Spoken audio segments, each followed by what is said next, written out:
If you don't learn the art of persuasion, you're going to end up with three major problems.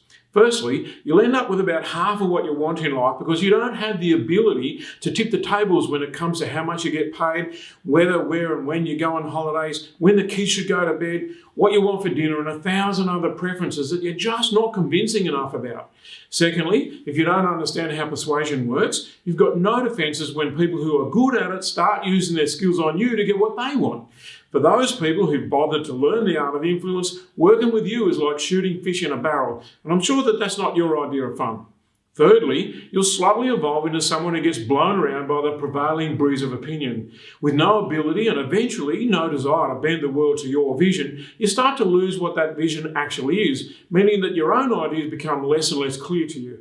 And once that happens, there isn't anything to be clear about, and therefore there isn't anything to take a stand for. So, like it or not, being persuasive is next door to oxygen when it comes to getting what you want out of life. And for most people, being persuasive is a confidence issue, or more correctly said, a lack of confidence. It stands to reason, really. The more certain you are about something, the better the chances are you'll have something to say about it. And of course, the opposite is true. When you're experiencing self-doubt, why speak up when you're not sure what your opinion is, or you're uncertain that you have the right to influence other people, or even worse, you're worried that you're going to get shot down in flames.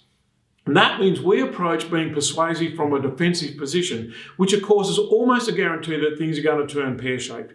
Therefore, being persuasive has nothing to do with negotiating, arguing, compromising, haggling, or deferring to others.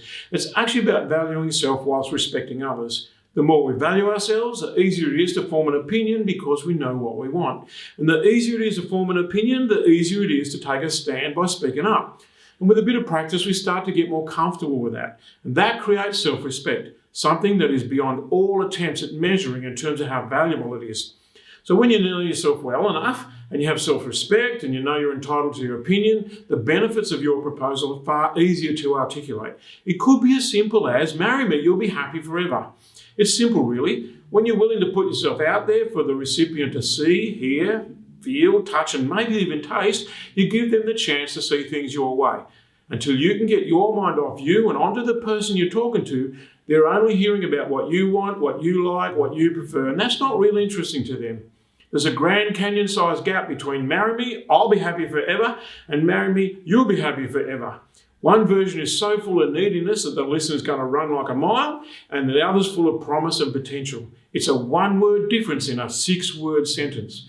So, learn to speak in terms of the world's most interesting subject, which is answering what's in it for me, and you'll suddenly find a whole new level of success.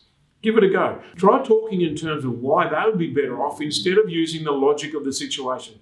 Let's face it, logic is unreliable. If logic worked, we'd have no smokers, no alcoholics, everyone would be in the gym, and the junk food peddlers would be broke. So remind yourself that you need an emotionally charged reason if you want somebody to do something, to change their mind, or to change their behaviour. The next time you open your mouth, make sure you can articulate the benefits of your proposal to whoever is listening in language that speaks to their needs rather than yours.